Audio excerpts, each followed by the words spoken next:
Okay, let's begin. Shankar, after I do the invocation, the prayer, you can do the Dhyana shloka. Now, let me do this and then you will do the Dhyana shloka. Oh, you want to do it? Okay, all right, sure. Om Shri Ganeshaya Namaha Shuklambaradharam Vishnum Shashivarnam Chaturbhujam Prasanna Vadanam Dhyaye Sarva Vignopashantaye Narayanam Padmabhuvam Vasishtam Chaktincha Tatputra Parasharam Cha Vyasam Shukam Gaudapadam Mahantam Govinda Yogindram Ata Asya Shishyam Shri Shankaracharyam Ata Asya Padmapadam Chahastamalakam Cha Shishyam Tam Totakam Vartikakaram Anyan Asmadgurun Santatamanatosmi Om Sahana Vavatu Sahanau Bhunaktu Saha Viryam Karavavahai Tejasvinavadhi Tamastuma Vidvishavai Om Shanti Shanti Shanti. Go ahead. Srimad Bhagavad Gita Jnanam Om Parthaya Pratibodhitam Bhagavata Narayanena Swayam Vyasena Gratitam Purana Munina Madhye Mahabharatam Advaitamritavarshinim Bhagavatim Ashtadashadhyayini Ambatva Manusandadhami Bhagavad Gita Bhavatveshini Namostute Vyasa Vishala Buddhe Pullara Vindayata Patra Netra Yena Tvaya Bharata Taila Purnaha Prajwalito Jnanamaya Pradipaha Prapanna Parijataya Totra Vetra Kripanaye Jnanamudraya Krishnaya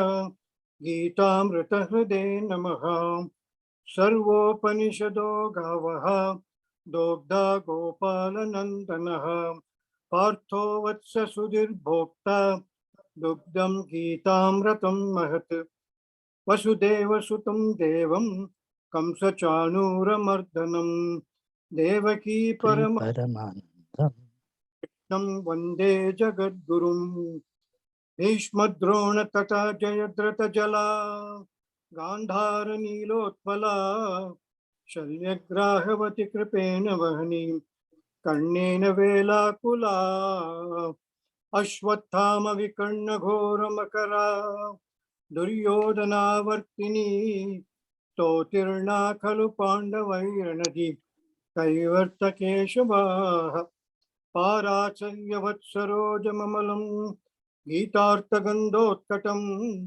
Nana Khena Kaisaram Harikata Sambodhana Bodhitam Loke Sajjana Shatpadairaham Pepiye Manam Muda Bhuyat Bharata Pankajam Kalimala Pradvamsinam Shreyase Mukam Karoti Vachalam Pangum Langayate Girim Yat Kripatamaham Vande Paramananda Madhavam Yam Brahma Varunendra Rudra Marutaha Sunvanti Divyasavai Vedai Sangha Padakkamopanishadai Gayanti Yam Samagaha Dhyanavastita Tadgatena Manasa Pashyanti Yam Yoginaha Yasantam Naviduhu Surasuragana Devaya Tasmai Namaha Devaya Tasmai Namaha Harihi Om Shri Guru Namaha Harihi Om. Okay. In the last class, we completed the 12th chapter. Chapter 7 to 12 describe the Paramatma and the interaction with the Paramatma as a part of that description of the Paramatma. In the chapters 1 to 6 is described the Jivatma. the jiva, that as we all are, we'll try to define the jivatma today, what the jivatma is. So the jivatma and paramatma are described in the first six chapters and second six chapters respectively. Now the question comes, what is the relation between the jivatma and the paramatma? That loop has to be completed. If the jivatma and paramatma are entities without any relationship, then there is there's no closing of the gap. So this all philosophies try to describe this relationship between the jivatma and the paramatma. Now, in the Vedantic philosophy itself, there are three branches: the Dvaita Vedanta, Advaita Vedanta, and Vishishtadvaita Vedanta. In the Dvaita Vedanta and Vishishtadvaita Vedanta, the separation of the Jivatma and the Paramatma are described. The Jivatma is a devotee of the Paramatma, and Dvaita in particular, it makes a total separation of the Jiva and the Paramatma. That is why it is called Dvaita. There are two entities. Vishishtadvaita makes a little amendment to this, that there is a relationship between the Jiva and the Paramatma. The Jivatmas are the body of the Paramatma. That is the Vishishtadvaita. Ramanujacharya, he posited that philosophy. The Advaita Vedanta and the Upanishads particularly, they make the relationship as there is only one entity, that is the Paramatma, and the Paramatma, the Jivatma, is not knowing that he is Paramatma, and he suffers this transmigration, this samsara, birth and death cycle. The Jivatma is associated with an ignorance. That ignorance is that he doesn't know he is the Paramatma.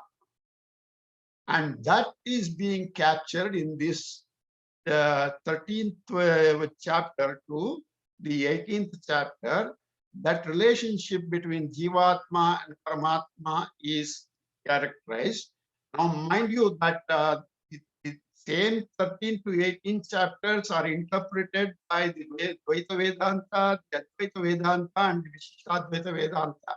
They make certain if you will, adjustments to it, to make that relationship different in the three. What we are going to focus is the Shankaracharya's Siddhanta, that is the Advaita Siddhanta, and we will show that the Paramatma and the Jivatma are one and the same. That is what Krishna has meant to be here. That is at least the belief of Advaita Vedanta, and that we are going to show in this 13th chapter, and to some extent in the other chapters also. But what is the hurdle for me to get from the Jivatma to the Paramatma? That is, how do I remove this ignorance and know myself to be the Paramatma? What is the impediment for that? What is the obstruction for this? That is being discussed in these 6 chapters, 13 to 18. So, in the last class, we discussed that there is an extra verse here, that Arjuna asked a question, Prakritim Purusham Chaiva, Kṣhetram Kṣhetrajñam Evacha, Etad Veditum Ichchami, Jnanam Gem Cha Keshava. He asks a bunch of questions here. He wants to understand 6 different entities, that is, the Prakriti and the Purusha, the Kṣhetra and the Kṣhetrajña. The Kṣhetra is the field, Kṣhetrajña is the knower of the field. Jnana, what is the knowledge? Jnayam, what is to be known, the object of knowledge. I want to understand more of these. That is what Arjuna asked. This is not in all editions. Some probably it may have been an interpolated verse. doesn't matter. This does no, even those editions that have this, they don't number this as 13.1. There is no shloka number associated with this. So maybe just a clarification of the what is to be discussed in this chapter is captured in this verse, and that's okay to that extent. Now, in addition, in response to Arjuna's question, Bhagavan Krishna, he starts his response. Idam shariram kaunteya kshetramit abhidhiyate etadyo vetitam prahu Kṣhetrajña iti tadvidaha. Now, Arjuna, idam shariram kshetram iti. This body is said to be the field. Kṣhetra and this body are synonymous according to this definition. Etatyaha veti, one who knows that this body is the field, tam Kṣhetrajña iti abhidhiyate. He is said to be the knower of the field. Kṣhetrajña, one who knows the Kṣhetra. Tat vidaha prahu. So is said by the knowers of the truth. Now, Krishna is not saying this is my opinion here. Yeah, that means this what Krishna is about to say, this has been this knowledge has been existing for several years before, or even millennia before, or however you want to be Purana. It is very ancient knowledge. So this body is known as the field. One who knows this field is said to be the knower of the field by the scholars. Now, what do we understand by one who knows this field? That is what we have to understand here in this verse. Let me show.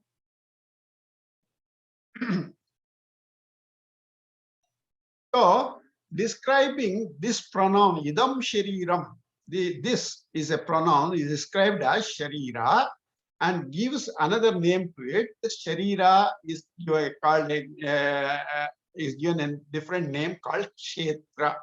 This is you can call it as a spiritual word. Spiritual description of the body is Kṣhetra.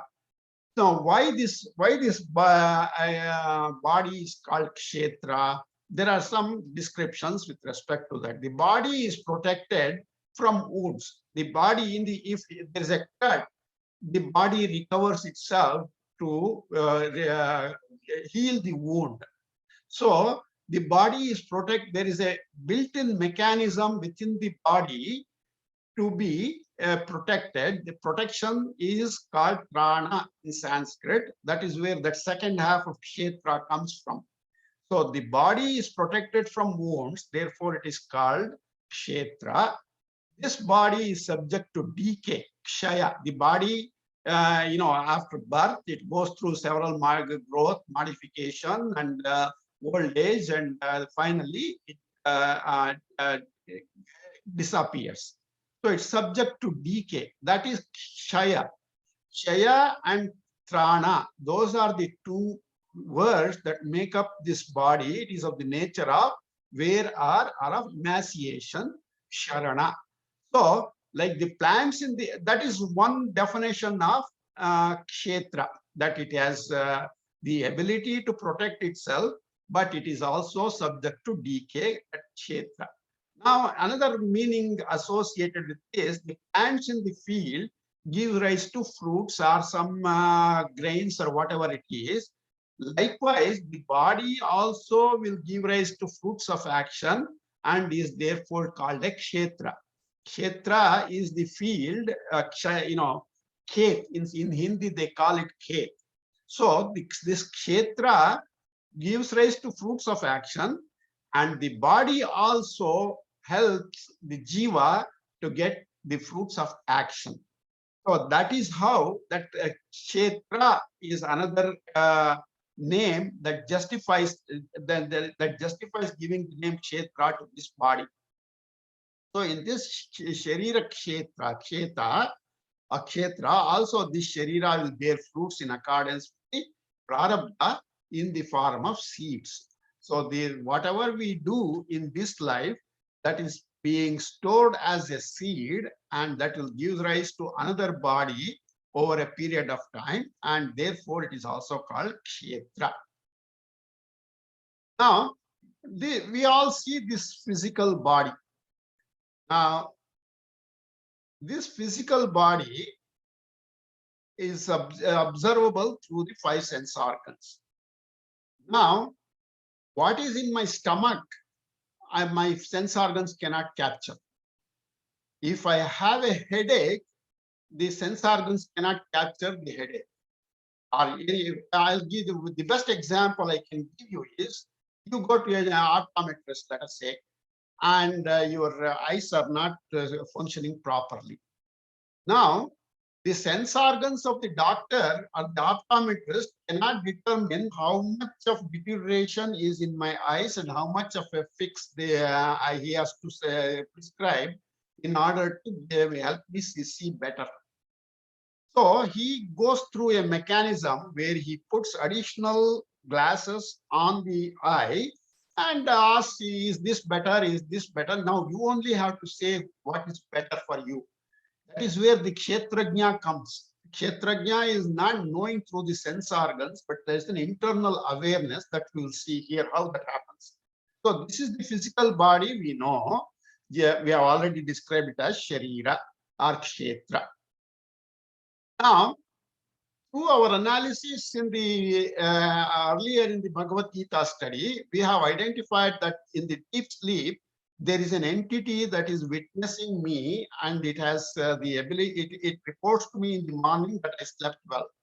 So that witness has to be a conscious witness, because inner cannot, number one, experience, and second two, it cannot relate at a later time that something happened. So this Atma is of the nature of consciousness, we discussed earlier in many different occasions. So as we know, we have these two entities, the body and the Atma. Now, how do I get this awareness? The Atma, by the by, is a non-doer, non-knower. It is just there. It does not do take part in any activities. If the Atma is said to be helping me be aware of the stomach ache or the toothache that I have, that means the Atma is doing work. It is not a doer. Atma is not a knower. Atma is not a doer. Then where is this awareness to me coming from? So this is where these 6 chapters are going to be extremely helpful.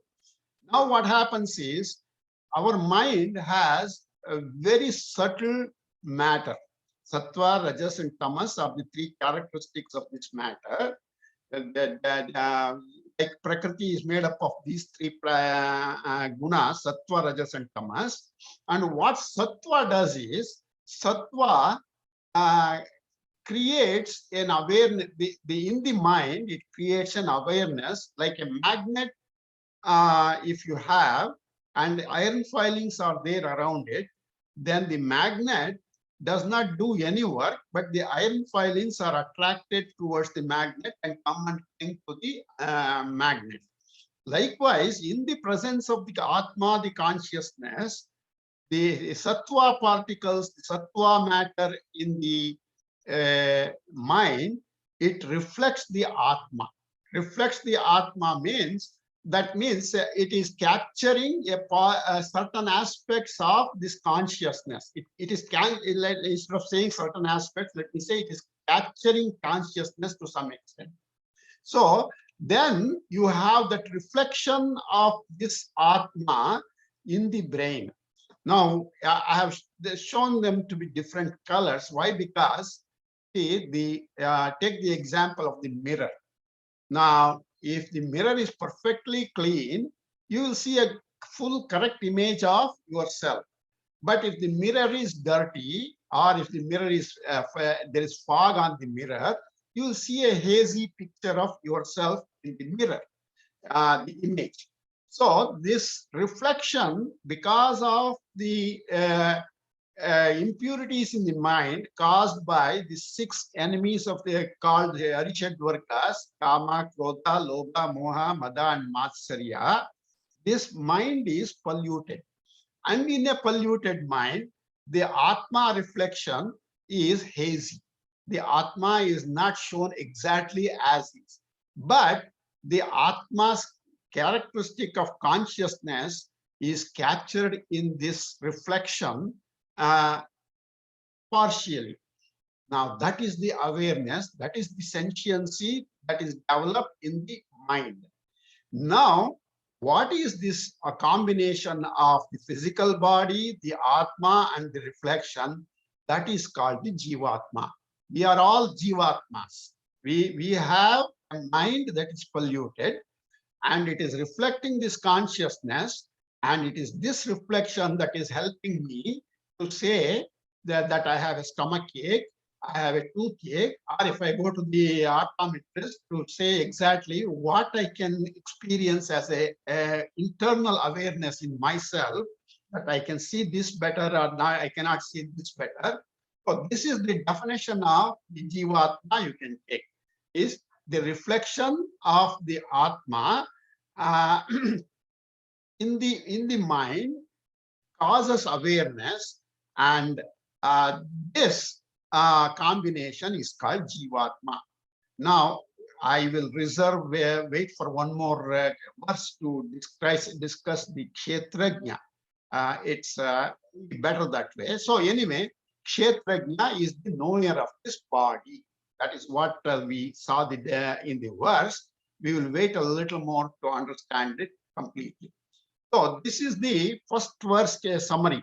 There is the Kṣhetra, and this Kṣhetra is observed by the Jivatma, and very loosely speaking, the Jivatma can be considered a Kṣhetrajña, but it's a qualified understanding. We will see how that is to be understood in the second verse. It becomes clear. So this is the basis for going forward, that we have to understand there is a Jivatma, which is a reflection of the Atma in the mind. Now, we were here a word Jiva also. Now, the Jiva is when in a dead body, there is no mind. The mind has left the body. That is what causes the death. And there is no, the Atma is there, the physical body is there in the corpse, but the mind is not there. Therefore, there is no reflection of the Atma in the mind, and therefore there is no awareness also in the dead body. So the reflection of the Atma is absolutely necessary for the functioning of the Jivatma to understand the what is happening in the body, and to that limited extent he can be called a Kṣhetrajña, but it is not the definition of the Kṣhetrajña itself. With that, we'll move on. Let us see. I need someone to repeat after me. Ponal, can you repeat after me? It is two times every quarter of the verse, and then 2 times the full verse. Idam shariram kaunteya. Idam shariram kaunteya. Idam shariram kaunteya. Kṣhetram iti abhidhiyate. Kṣhetram iti abhidhiyate. Kṣhetram iti abhidhiyate. Etat yaha veti tam prahuhu. Yetat yaha veti tam prahuhu. Yedat yaha veti tam prahuhu. Kṣhetrajña iti tadvidaha. Kṣhetrajña iti tadvidaha. Kṣhetrajña iti tadvidaha. Vibhāgavan uvaca. Idam shariram kaunteya. Kṣhetrametyabhidhiyate. Etadyo veti tam prahuhu. Kṣhetrajña iti tadvidaha. Shri Bhagavan Uvacha Idam Shariram Kaunteya Kṣhetra Vidiyate Yetadyo Veti Tam Prakuhu Kṣhetrajña iti Tadvidaha. Shri Bhagavan Uvacha Idam Shariram Kaunteya Kṣhetra Vidiyate Yetadyo Veti Tam Prakuhu Kṣhetrajña iti Tadvidaha. Okay, now this is a very, very important verse of the Bhagavad of the 13th chapter, and the entire Bhagavad Gita rests on understanding the 13th chapter, and the understanding of the 13th chapter rests on rests in understanding this verse, this second verse that we are going to look at. Kṣhetrajñam chapi mam vidhi sarva kshetreshu bharata Kṣhetrajñayor jnanam yattajnanam matam mama. Here he is making a statement, Krishna. Arjuna, Bharata, Arjuna, sarva kshetreshu mam kshetrajñam cha api vidhi. Here, know me to be the knower of the field, also in all the fields. Make note here that the kshetras are being described in plurality, and the Kṣhetrajña is described as a single unit, singularity. So one Kṣhetrajña, many kshetras. That is how he is put here. So, and the know me to be the knower of the field, the one who is experiencing what is happening in the body. Also, see, these are very two important words, and also in this verse, we will see what that entails. Tat jnanam matam mama. In my opinion, that is knowledge. What is the knowledge? That knowing the Kṣhetrajña, Paramatma is the Kṣhetrajña in all the bodies. Knowing that is the knowledge. Yat Kṣhetra Kṣhetrajñayoho jnanam, which is the knowledge of the field and the knower of the field.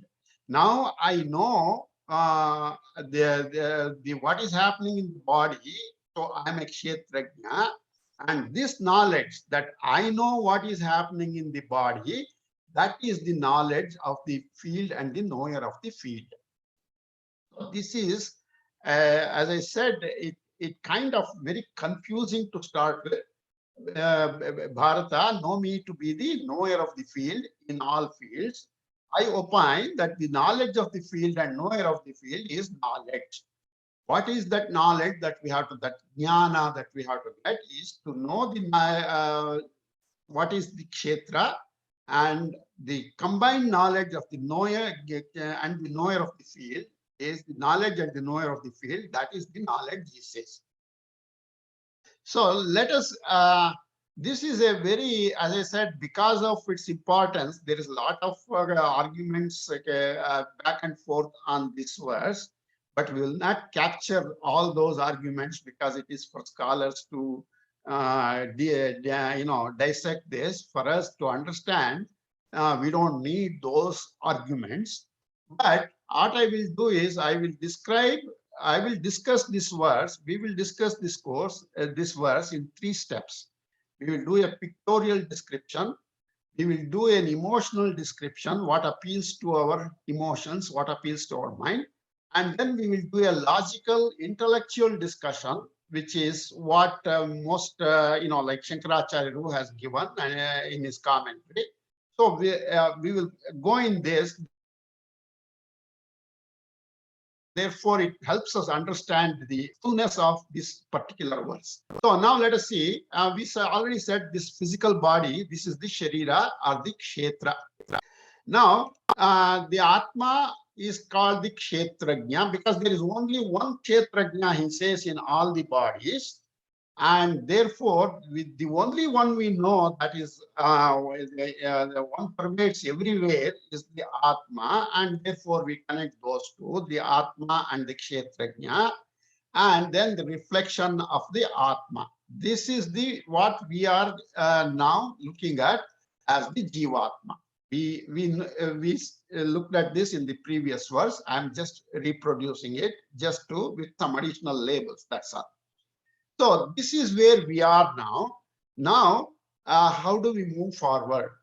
Now, this is, we call this a Jivatma A. This is the reflection, if you will see, is something because of the gunas of that person, there is a certain reflection. Now, you see the reflection in this person, Jivatma B, is different from the reflection in Jivatma A. What is it? Why is it so? Because the Jivatma B has different set of gunas, Sattva, Rajas, Tamas in him from the Jivatma A. And it is the Sattva, Rajas, and Tamas which causes the quality of the reflection to be different. Like on the mirror, if you have one kind of dirt, it produces an image in a certain way, and some other kind of dirt produces a different kind of image. And if it is a very cold morning, you come out of the shower, the mirror is totally fogged. You don't even you are not even able to see your own reflection. That is also possible. Anyway, so this Jivatma that we look at is different. Each Jivatma is different from one another. Now, this is the important thing here. The reflection is 100% same as the Kṣhetrajña or the Atma. When the reflection is 100% same as the Atma itself, Atma characterized by Sattvam, Jnanam, Anantam, Brahma, that statement, when this person mind is cleansed to the extent that the reflection is 100% the same as the object here, that is the Atma, then he is called a Paramatma. There is no more improvement possible. Supreme Atma, that is the Paramatma, that is really the Kṣhetrajña. Now, there is the Amsha or the fraction of this Kṣhetrajña in, I'm only saying this Amsha fraction only for making you understand. Don't think that there is a fraction to it. Just trying to help you understand the quality of this reflection. That's all. So, because we are all having these kinds of impurities in our mind, these impurities cause additional, raga dvesha in us, hate or attachment, and that really gives rise to kama, krodha, lobha, and moha, and they continuously pollute the mind. Now, a person who has understood the spiritual aspect of his life, he says, I am suffering because of these kama, krodha, lobha, moha. I have all kinds of dukkha, sorrow, and I am being born again and again. I don't want to follow this path. And he goes to a guru and he gets the instructions, and finally his mind is pure like the Atma. There is no trace of kama, krodha, attachment or hate, and therefore he has attained to this called, and he is called a Paramatma. This is what Krishna is. Krishna is, when he says, I am a Kṣhetrajña in all the bodies, Krishna, look at him as an incarnation. An incarnation can happen only of a pure Atma and not a contaminated Atma. Contaminated Atma by itself is being born because of the Ragadvesha, and therefore that cannot be defined as a Paramatma. And he is born because of the binding nature of the karma, and whereas the Paramatma is not born because of the binding nature of karma, he is born because of his own volition. In the 4th chapter, yada yada hi dharmasya glanir bhavati bharata abhyuttad madharmasya tadatmanam sajamyaham paritranaya sadhuna vinashaya dushkratam dharma samsthapanarthaya sambhavami yuge yuge. He comes out of his own will, out of his volition, and that is the Paramatma, that is the Kṣhetrajña. Now, each and every one, every living being can attain to this state, provided you follow the discipline required for that. And that discipline we have discussed throughout the entire Bhagavad Gita. So this is a Jivatma, this is a Kṣhetrajña. Kṣhetrajñam chapi mam vidhi sarva kshetreshu bharata. Now, let's move forward with this. So now we come to the understanding from an emotional level. Now, am I a knower of the field? Field is the body. Now, in waking state, I am a doer, I am a knower of outside objects, and also I have body identity. I know what is happening in my body. If I have a stomach ache or a headache or toothache, I know that, and therefore I am witnessing the entire body. And that witnessing the entire body is Jivatma, made possible by the presence of the Kṣhetrajña. The Kṣhetrajña is there for the asking. There is nothing need to be done to have that Atma, because it pervades everywhere. Now you and I are talking to each other. We both are experiencing what is happening in the body because of the presence of the Kṣhetrajña. But the space between you and me, there is Kṣhetrajña, but still there is the Atma, but still there is no Kṣhetrajña there. There is no body there. Therefore, so the understanding should be that the Atma requires a body to be characterized as a Kṣhetrajña. So that is our waking experience. We experience all these things. In dream state, I recall the knowledge of the waking state.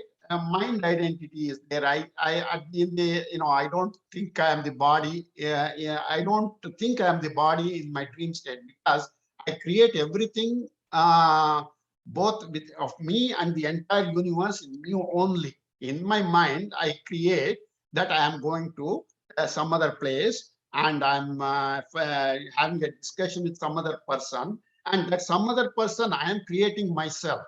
So the dream state is a mind identity, only mind. There's no body, physical body associated with it. Now in deep sleep, I don't even know I was there. When I don't know I was there, then what to speak of knowing the field? In effect, the Jivatma has no role in the deep sleep state. So that characterizes spiritual ignorance. This transactional knowledge is what we get out of this body and mind, basically. Now, moving forward, I was there in the deep sleep, I know, because next morning when I say I slept well, that means I must be there. So how is it possible to understand who am I? Am I the body, the mind? We have discussed all this. So how is it that I should know that I am who I am?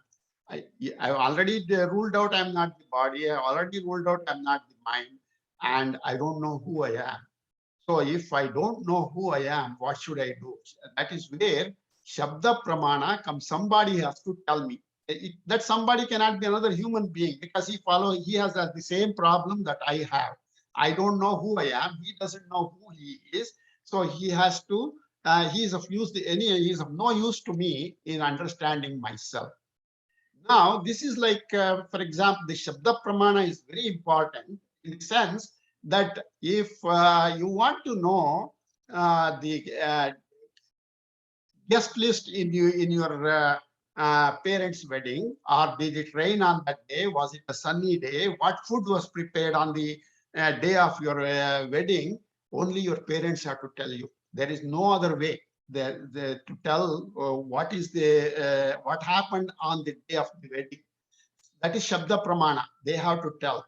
Now I am here and I cannot tell anything of myself, because somebody else has to tell me who was there at that time.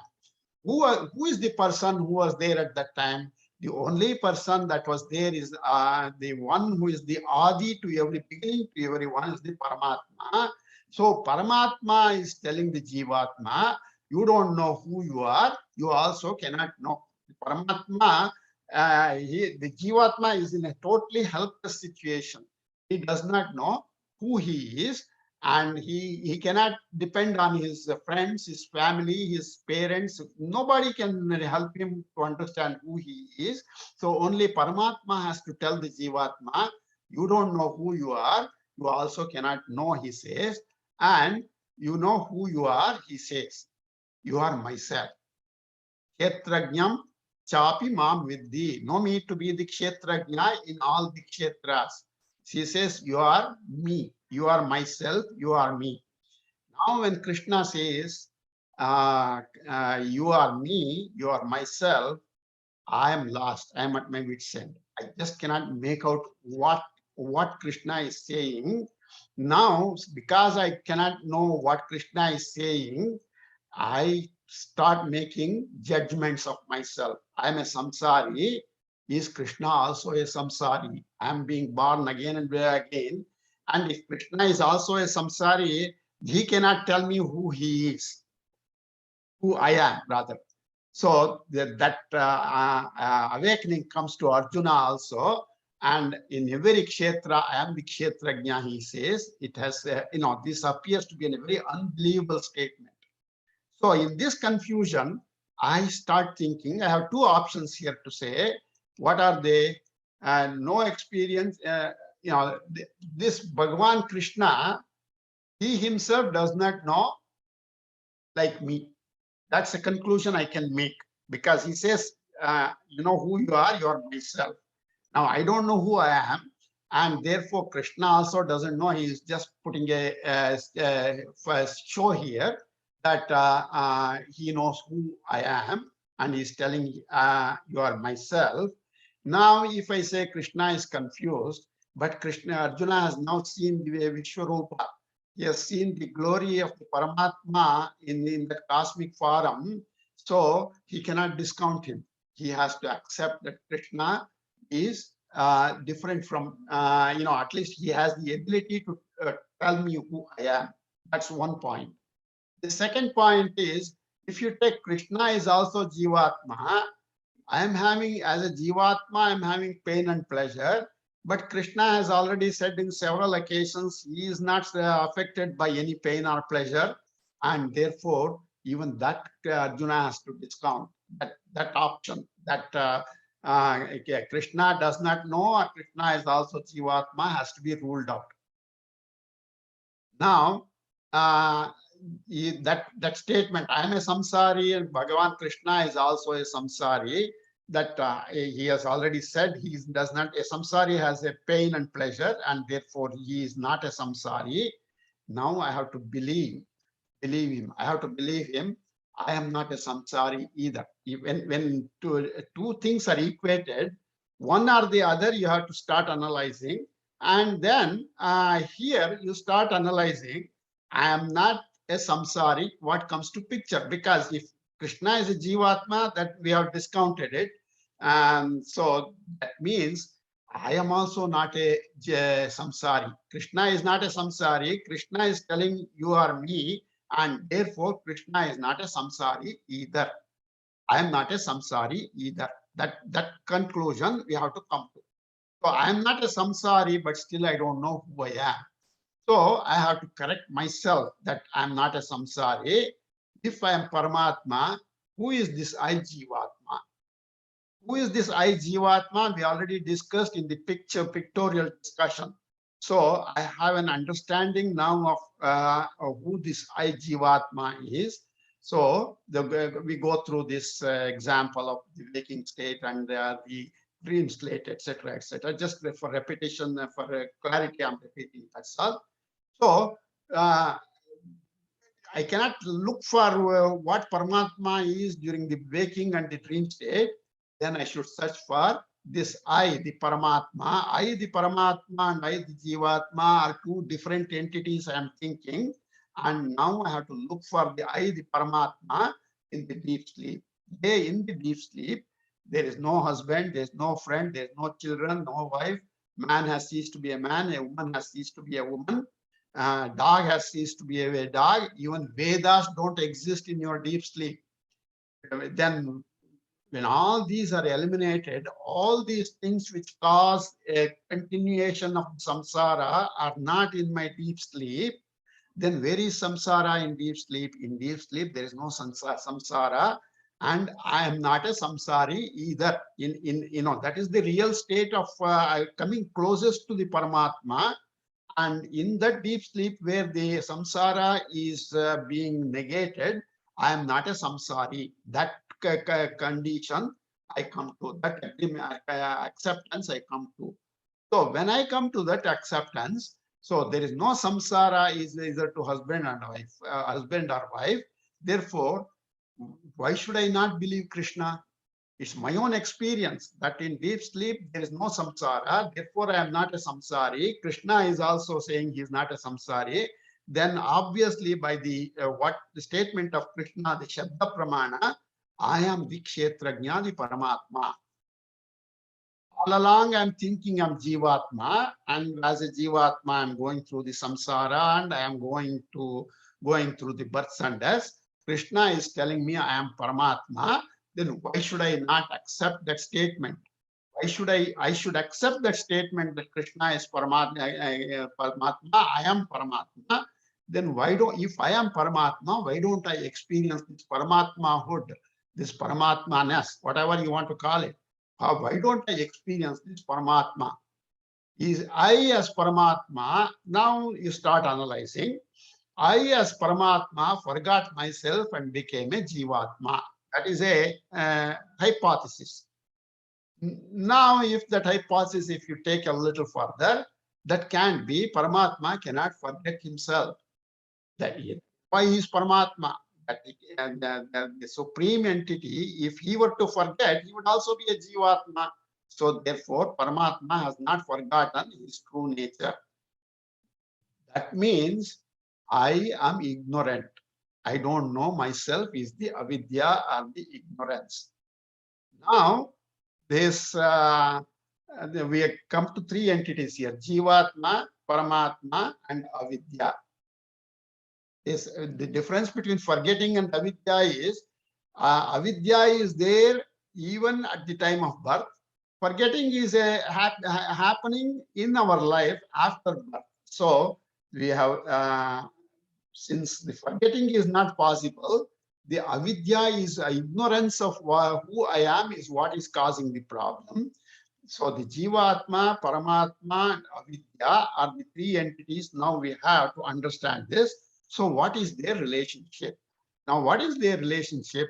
Krishna is telling Jivatma minus avidya is equal to Paramatma. If because of ignorance, I am suffering as a Jivatma, and if I take off the avidya, ignorance, I become a Paramatma. That's a fair statement. So similarly, samsari minus avidya is liberation. That follows from that. Now the question, we are all, professors of very well equipped in mathematics.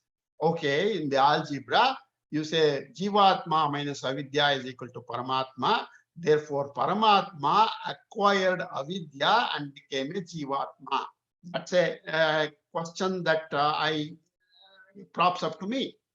Now, is this correct? Can Paramatma get avidya? Look at yourself.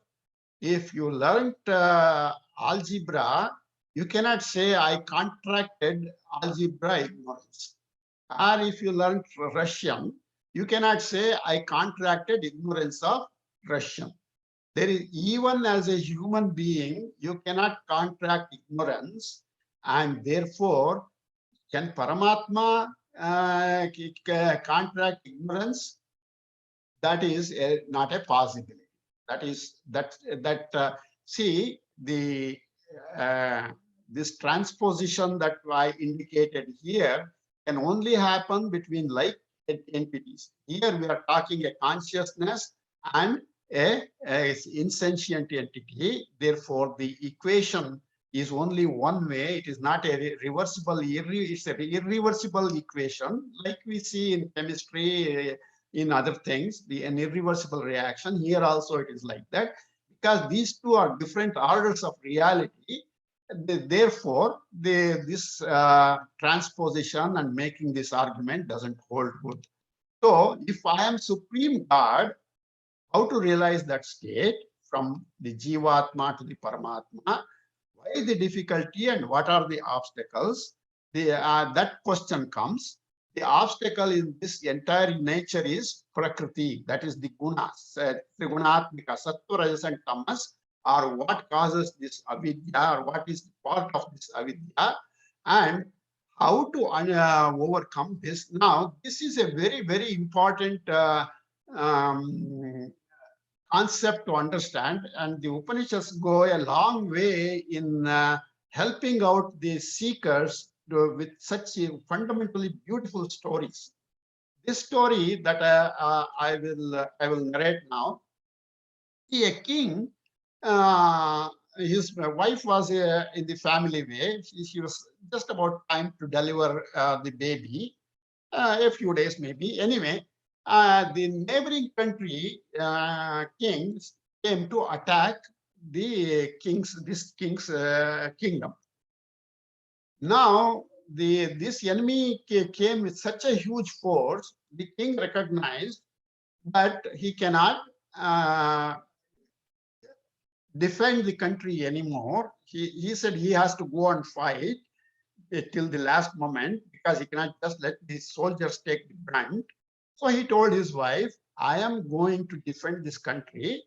If I don't come back, you have to make sure that the son is born, and therefore you leave from you leave from here.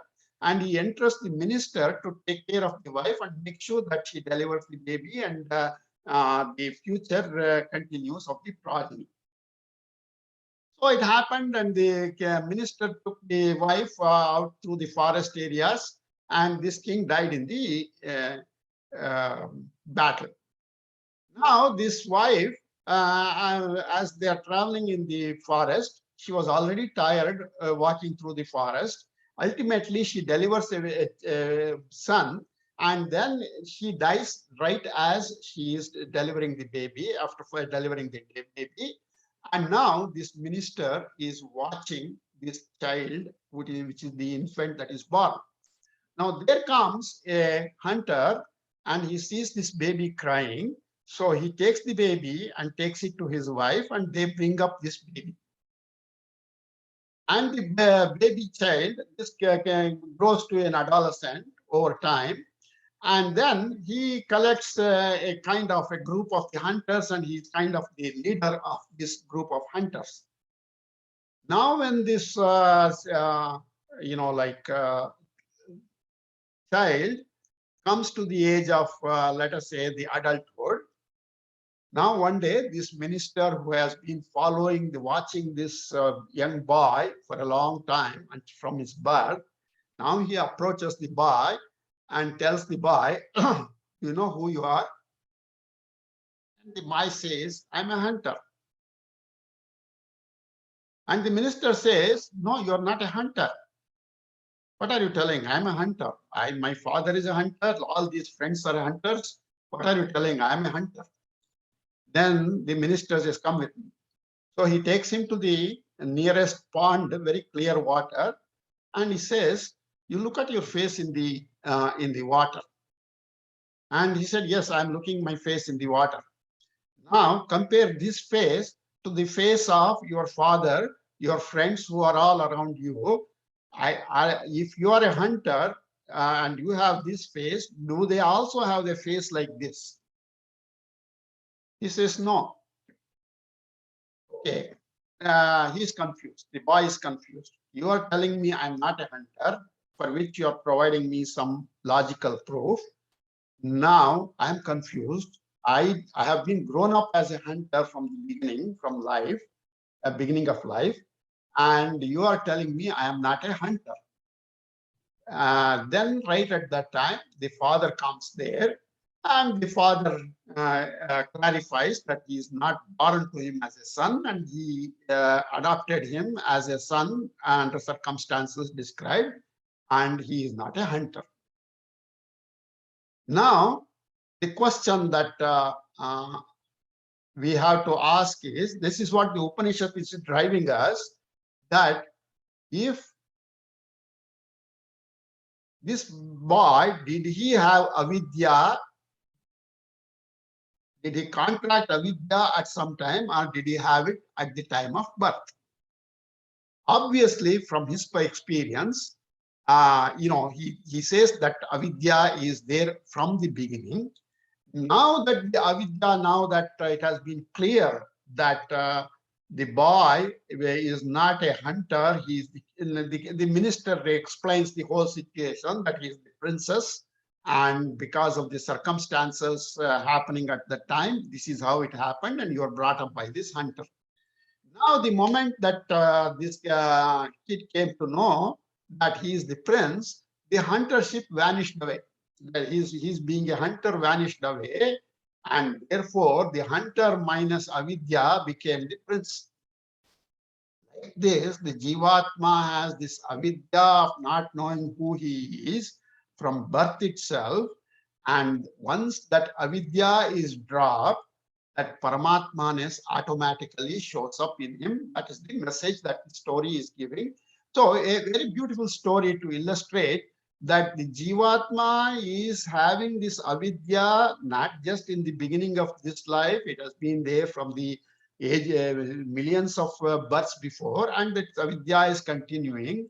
See, the one thing we have to understand here is my current birth is a continuation of my past death. At the time, whatever was me at that time, contents of the mind are just about the same in the current life. So if I died as an ignorant person of not knowing myself, I will be born again as an ignorant person at the time of birth itself. So this Jivatma, by shedding avidya, he becomes Paramatma. And what is the obstacle for me to shed this avidya? That is the Trigunatmika, the three gunas, which makes up the Prakriti, the Sattva, Rajas, and Tamas. And if I drop the Sattva, Rajas, and Tamas and go Shuddha Brahma, not the mixed Sattva with Rajas and Tamas, pure Sattva if I become, then I show the Paramatma that I am. So this is the kind of, if you will, the kind of emotional appealing to the emotion to understand this Jivatma, Kṣhetrajña. And so once I become free of this avidya, this Jivatmaness automatically goes away and my Kṣhetrajña appears as is. So this is the another way of understanding this particular verse. Now, we'll come to the Bhashya, the Shankaracharya's discussion, commentary on this. So he says to Arjuna, Krishna says to Arjuna, know it that I am the asamsari, the non-transmigrant. I am also the Kṣhetrajña described above. Now, Arjuna had understood that Kṣhetra and Kṣhetrajña are different. Now, there may be a scope here that every Kṣhetra has a Kṣhetrajña.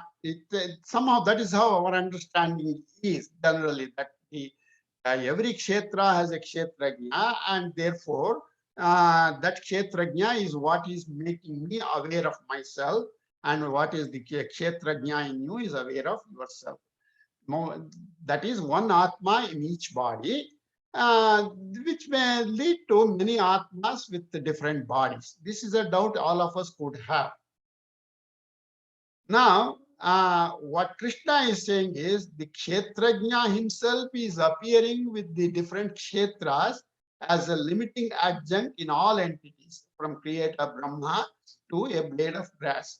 That means this Atma, which is present in every being, limits himself to the conditions of the different bodies or the Kshetras, from Creator Brahma to a blade of grass. Creator Brahma to Indra, the Varunas, the other Devatas, human beings, animals, plants, blade of grass. All these are Kshetras. And this existence of the Kṣhetrajña in all these entities limits the Kṣhetrajña to the limitations of the Kṣhetra. That is what the statement says. The Kṣhetrajña himself is appearing with the Kshetras as a limiting adjunct. Now, the Kṣhetrajña cannot transcend, go beyond in the transactional world cannot go beyond the limits of the Kṣhetra. If you have a like body which is 3 feet tall, another body with 6 feet tall, being 6 feet tall, now the Kṣhetrajña in the 3 feet body is limited to the 3 feet, and the Kṣhetrajña in the 6 feet body is limited to the 6 feet body. So that is the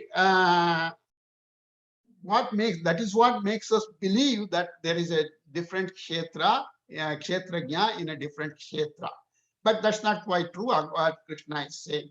So Kṣhetrajña, a knower of the field, appears to become diversified as many Kṣhetrajñas by the limiting adjuncts in the form of many fields from a blade of grass to create a Brahma. But that is contradicted by or refuted by Krishna. Refuted is a better word. Krishna is stating that he is the Kṣhetrajña in all Kṣhetras, from creator Brahma to a blade of grass. That example is given, which includes everything in between. That's all it is. So I am the Atma in everyone, and that Atma is the Kṣhetrajña. Now, there could be another doubt in all of us. I am not the body, I am the Kṣhetrajña, the Atma. I'll discount my body waking state and dream state, and I depend only on the full deep sleep state and say I am the Atma because I have found out that I am the Atma there. Now, what this happens is, this creates another doubt that Parabrahma is different from Atma.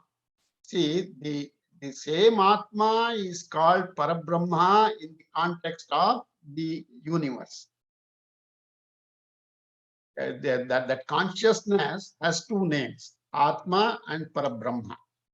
When we talk of the universe or the aggregate, we call as Brahma or Parabrahma, and we are talking of the individual, we are talking as Atma. So if I have to think I am the Atma, then this state of Parabrahma is different from Atma becomes the issue. So beyond the perception of sense organs, this whole thing, Atma is invisible because it is not available to be recognized through the sense organs. Now, if you have to think that the Atmas are many and Brahma is invisible, see, if you consider Atma and Brahma as different, that Parabrahma has to be somehow understood. There must be a pramana for understanding Parabrahma, and anything outside of me, if I have to understand, that only our sense organs can capture that. That is not happening here in Parabrahma. Therefore, Arjuna, who had doubted that Atmas are many and Brahma is invisible, Krishna is teaching that I am the Kṣhetrajña and also the Brahma in all Kṣhetras. So Atma and Brahma are only terminologies, different terminologies for the same entity. And once we recognize that this Parabrahma who is there in all bodies as Atma is also the Kṣhetrajña. So this same Kṣhetrajña pervades through all bodies. So Kṣhetra is described in plurality and Kṣhetrajña is described as singular. That we have seen already in the language of the text. So even as there are many Kṣhetras, the Kṣhetrajña in each one of them is the one and the only one. Like parts are many and space is one and one only. Now if you take, this example comes very often in Vedanta, Mahakasha and Ghatakasha. Mahakasha is the outside a big space, and Ghatakasha is the space in a pot or a room. Now the room is the pot limits the space to that particular pot or the room, but we know that when the pot breaks, the pot space merges with Mahakasha, the big space, and there is no difference in this Ghatakasha and Matakasha, or the Mahakasha. So the same space appears limited in different entities like rooms and pots and pans, etc. That space is nothing but the space that is the Mahakasha, the big space, and we see that they are, like one and the same.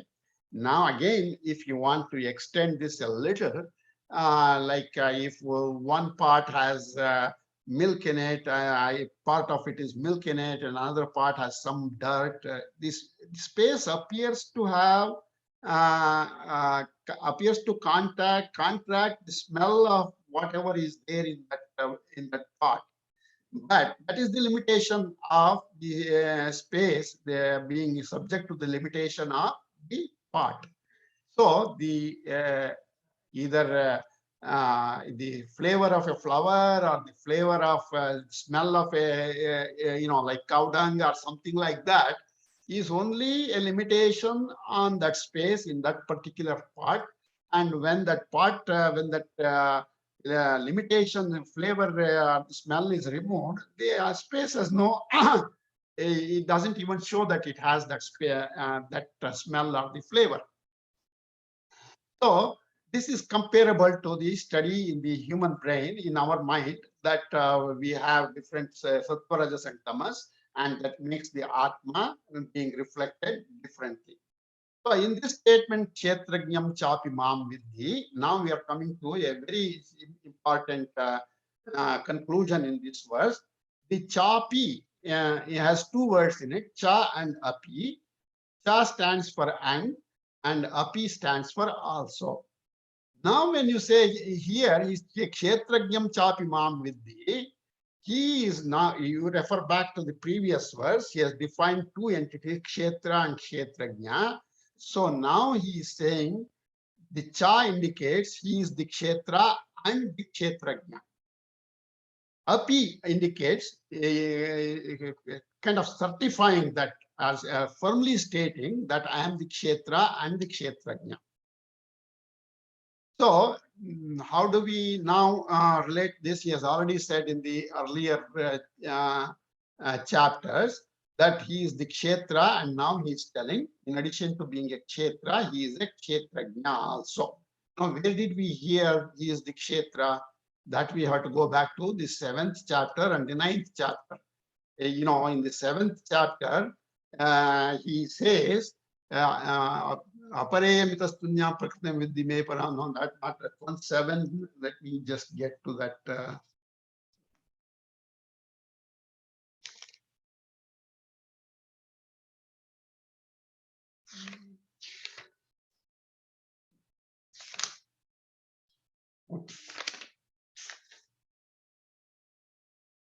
It is 7:7. Mattaha paratram nanya kinchidasti dhananjaya mai sarvamidam protam sutre manigana iva. He discusses the prakriti in the 7:4. He discusses bhumi rapo nalo vayu kammano buddhirevacha ahankara itiyame vinna prakriti rashtada. He discusses the prakriti, and then in the 7:5, he says, Apareyamitastvanyam prakritim vidhi me param jiva bhuta mahabaho yayedam dharyate jagat. So, apart from this prakriti, there is another entity that I am, which supports all the beings. Jiva bhuta mahabaho yayedam dharyate jagat. So, he proposes that supporting the jiva bhutas is the Kṣhetrajña. So, and then in 7:7, he says, Matta paratram nyanya kinchidasti dhananjaya me sarvamidam protam sutre manigana iva. So, there is nothing else. Everything is kind of sewn in me like the beads on a thread. So, the beads are the prakriti, the thread, if you will, is the Kṣhetrajña. And then this Kṣhetra and Kṣhetrajña are his own manifestations in different way. One is the inner, another is the consciousness, and therefore the prakriti is not different from him. He is saying by saying Kṣhetrajñam chapi mam vidhi. So the same entity Brahma appears as Kṣhetra, apara prakriti, and Atma as Kṣhetrajña. So this is the conclusion. See, in the 9th chapter, in verses 4 and 5, I think. Let me quote that also. Maya tadamidam sarvam jagad avyaktam murtina matstani sarvabhutani nacham teshu avastitaha nachamatstani bhutani pashyame yogamashwaram. So that is verses 4 and 5. He says, I am pervading the entire universe. That is 4th verse. Maya tatamidam sarvam. Matstani sarvabhutani. I am in all bodies. Nacha aham teshu avastitaha. I am in the bodies, but the bodies are not in me. Because the bodies are not in me, because I am of the nature of consciousness, and therefore the body is inanimate, and therefore I am not in them. And then in the 5th verse, Natamastani Bhutani, see, he appears to be contradicting the 4th and the 5th. Mastani Sarvabhutani, he said there, and then Nachamastani Bhutani, he says here. What basically means is, when I am the entire universe, then what is to say that I am in them?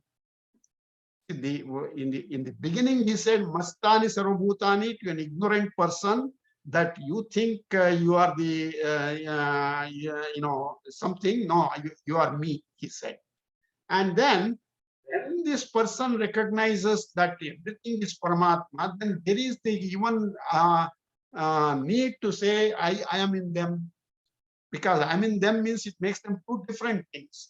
But by saying that Nachamattani Bhutani in the 9th chapter 5th verse, he is saying that when everything is one and the same, what is there to say I am in them? That is basically this verse Kṣhetrajñam chapi mam vidhi reinforces that. That is in the case of the 9th chapter, he is talking from the material cause of the universe. That's the Prakriti, and here he is talking in terms of the intelligent cause of the universe. You see, if you want to make a pot, you need the clay, that is the material part of the clay. And you need a potter to make the pot itself. That is the intelligent cause. So there's a material cause, clay, and an intelligent cause, the potter. Now Krishna is saying, I am both the material cause and the intelligent cause of the universe. That being so, there is nothing else other than me. Mattaha parataram nanyat kinchidasti dhananjaya. So this Kṣhetrajña is beyond the descriptive words of Sat and Asat.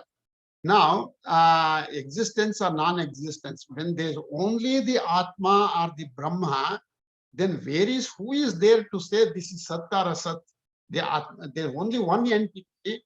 That entity description, who can make it? There's no second person to make the description or describe it as existence or non-existence, and therefore it is called this Kṣhetrajña cannot be described as Sat or Asat. Like know the rope as the snake, the Kṣhetrajña who appears as many samsari jivas know him to be Parameshvara. Rope appears as snake. Now you have to make the samsari jivas. The rope appears as snake because of the ignorance. The samsari jivas appear, and the Kṣhetrajña appears as samsari jivas because of the ignorance. That's all. There is nothing more than that ignorance or the avidya. So apart from the Ishvara who appears as Kṣhetra and Kṣhetrajña, there is nothing else to be known. There is nothing beyond Atma and Anatma. Everything is that one entity. That which is described as Jnana is the Jnana of the Kṣhetra and the Kṣhetrajña. Now, I and you as individuals, we have described what is Kṣhetra and Kṣhetrajña. Krishna has helped us define what is Kṣhetra and Kṣhetrajña. the knowledge of the relation between Kṣhetra and Kṣhetrajña is the real knowledge. And that relationship between the Kṣhetra and Kṣhetrajña is the one and the same Paramatma appears as Kṣhetra and he appears as Kṣhetrajña. That knowledge by which Kṣhetra and Kṣhetrajña are known, that is the real knowledge. Once you get to know that the Kṣhetra and the Kṣhetrajña are one and the same, and you know that the Kṣhetra and Kṣhetrajña are known that way, that they are one and the same, that is the real knowledge. And when that knowledge comes, there is nothing else in this universe other than Kṣhetra and Kṣhetrajña being that one entity, Parabrahma. This is the sum and substance of the discussion on this. I shouldn't say the discussion, like it's not the end of the discussion. As I said, there is a lot of questions and counter questions. Shankaracharya, he brings up what is called a Purvapakshi, an objector, and he responds to them. That is not for us to really discuss here. So we will we have tried to understand this Kṣhetra and Kṣhetrajña quite extensively. We have taken more than 1 hour to discuss this. By far the biggest discussion we have had so far in Bhagavad Gita, because this verse demands that kind of understanding. So we will learn this and then move forward. Kṣhetrajñam cha api mam vidhi. Kṣhetrajña abhimam vidhi. Kṣhetrajña abhimam vidhi. Kṣhetrajñam cha api mam vidhi. Kṣhetrajñam cha abhimam vriddhi. Kṣhetrajñam cha abhimam vriddhi. Not vriddhi, vidhi. Okay. Oh, sorry. Okay, no problem. Kṣhetrajñam cha abhimam vidhi. Kṣhetrajñam cha abhimam vidhi. Sarvakṣetreshu bharata. Sarvakshetreshu bharata. Sarvakshetreshu bharata. Kṣhetra kṣhetrajñayoho jnanam. Kṣhetrajñayoho jnanam. Kṣhetrajñayoho jnanam. Yat tat jnanam matam mama. Yat tat jnanam matam mama. Yat tat jnanam matam mama. Kṣhetrajñam chapi mam vidhi. Sarvakṣetreshu bharata. Kṣhetra kṣhetrajñayor jnanam. Yattajnanam matam mama. Kṣhetrajñam chapi mam vidhi. Sarvakshetreshu bharata. Kṣhetrajñayor jnanam. Yattajnanam matam mama. Kṣhetrajñam chapi mam vidhi. Sarvakshetreshu bharata. Kṣhetrajñayor jnanam. Yattajnanam matam mama. The first verse and this one. Arjuna uvacha prakritim purusham chaiva kshetram kshetrajñameva cha etad veditumichhami jnanam jneyam cha Keshava. Shri Bhagavan uvacha idam shariram kaunteya kshetrametyabhidhiyate. Etadyo vetti tam prahuhu Kṣhetrajña iti tadvidah. Kṣhetrajñam chapi mam vidhi. Sarvakṣetreshu bharata. Kṣhetra kṣhetrajñayor jnanam. Yattajnanam matam mama. Tat kṣhetram yattayadriksha. Yadvikaryatascha yat sachayo yat prabhavascha tat samasena me shrunu. Now going forward, he discusses, see, we have understood Kṣhetra as the physical body, but what are all the contents of that physical body? what you call as Kṣhetra, as the body, what does it contain? Those are some of the things he will discuss, and then he will discuss what is jnana, because he has to answer all those 6 questions that Arjuna has asked, and that is the how he will proceed in this verse. We will see that in the next class, this verse. It's already about 10 minutes sooner, but I've given you a very heavy dose today, I should say. So we'll stop here today. And Om Purnamada Purnamidam Purnat Purnamudachyate Purnasya Purnamadaya Purnamevavashishyate. Om Shanti Shanti Shanti. Hari Om Tat Sat Sarvam Shri Krishna Arpanamastu.